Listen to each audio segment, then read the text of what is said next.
재산보험의 뭐 특징 이런 애들이 있는데요. 한번 쭉 읽어볼까요? 쭉 보시면 재산보험의 의의는 위험보장을 목적으로 사람의 질병, 상해 또는 뭐 이렇게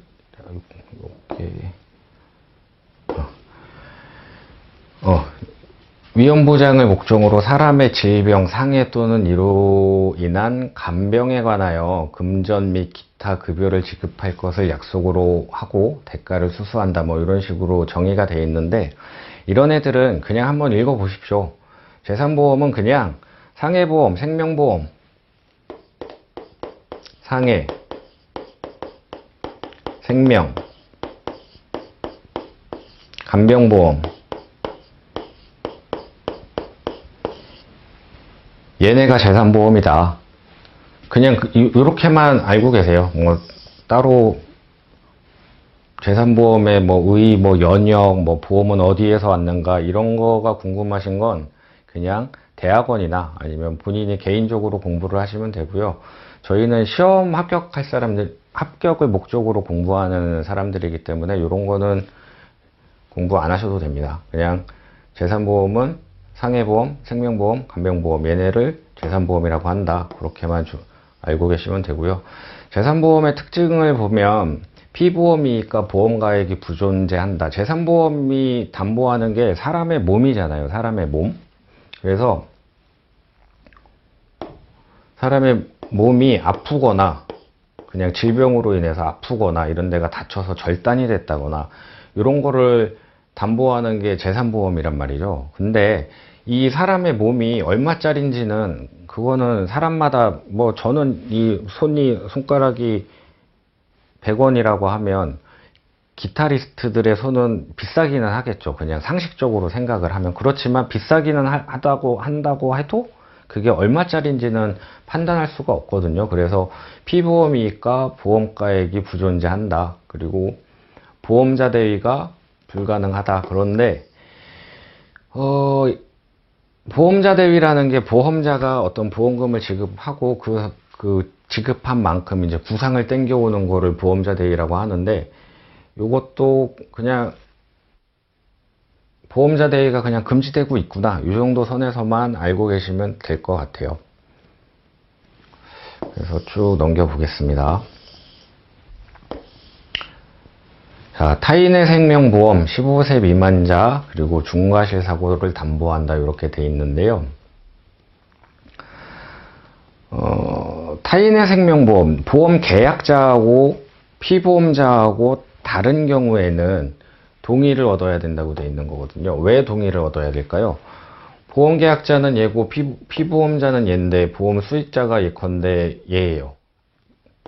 얘는 피를 봐요.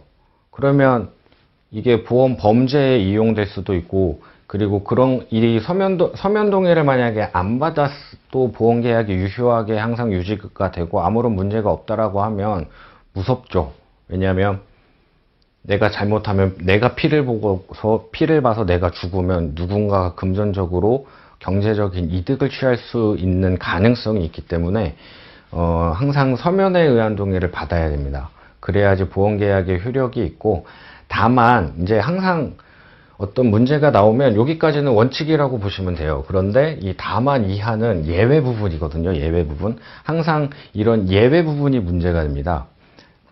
그래서 얘네들은 좀 예외 부분들에 대해서 항상 공부를 하셔야 되고, 지금은 이제 처음이니까 이런 것들이 그렇게 중요하지 않은데, 나중에 뭐 고지의무 위반이라든가 뭐 위험증가 통지의무 위반이라든가 이런 것들이 문제가 됐을 때 다만 혹은 아니면 예외 사유 아니면 어떤 효과의 제한 사유, 얘네들을 잘 암기를 하시고 하셔야 됩니다.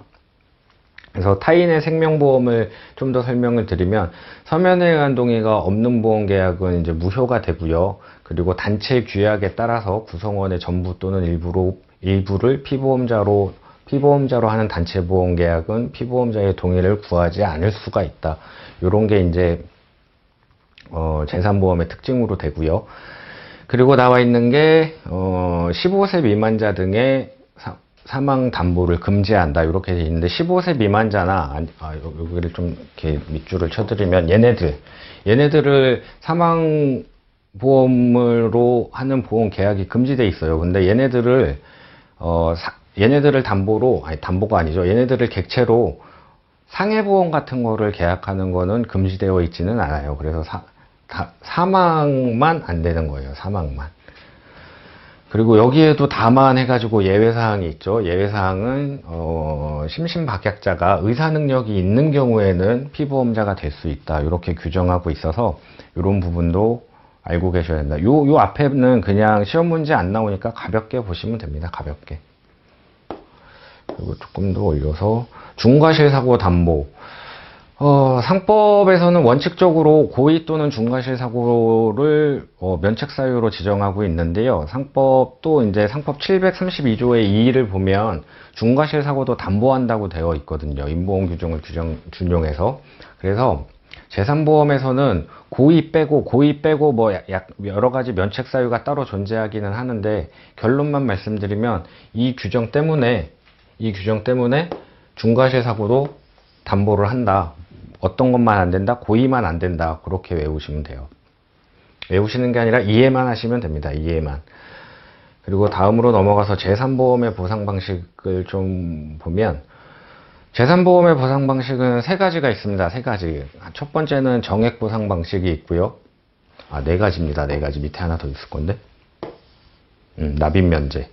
그래서 총 네 가지가 있는데 첫째는 정액보상 방식. 정액보상은 사망보험금이라든가 아니면 진단자금 이런 애들 그냥 사망했을 때 1억, 갈비뼈가 부러졌을 때 30만 원 이런 식으로 정액으로 되어 있는 것들을 말하고요. 여기 써있죠. 정액으로 지급하는 방식이며 그 내용들은 진단비, 수술비, 골절진단비 이렇게 돼 있는데 수술비 같은 경우도 보험회사가 수술의 종류를 여러 가지, 수술의 종류가 엄청 많잖아요. 근데 그 수술의 종류를 보험에 따라서 좀 다르기는 하지만 뭐 1종, 2종, 3종 이런 식으로 나누어 가지고 1종 수술은 얼마, 2종 수술은 얼마, 3종 수술은 얼마 그런 식으로 해가지고 지급하는 게 수술비가 되고요. 그리고 준정액 보상 방식은 후유장애 보험금이 제일 대표적이죠.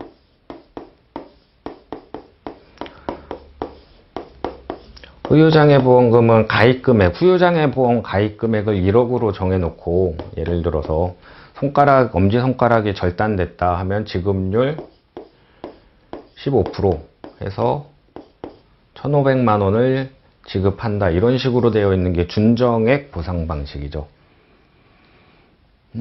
여기 보시면 후유장애 보험금의 지급률을 곱하여 지급하며 이렇게 되어 있잖아요. 그래서 요게 가장 대표적인 거고 이번 일당 같은 경우에는 어떤 면에서 보면 준정액 보상 방식이다라고 표현하기가 저 개인적인 생각에는 조금 애매한 것 같기도 해요. 그냥 이번 일당 같은 경우에 실제 입원한 날 곱하기 며칠 이런 식으로 하는 거잖아요. 그래서 얘도 준정액 보상 방식의 범주에 포함은 되어 있지만 제 생각에 가장 부합하는 건 이 후유장애 보험금이 아닐까 그렇게 생각을 합니다.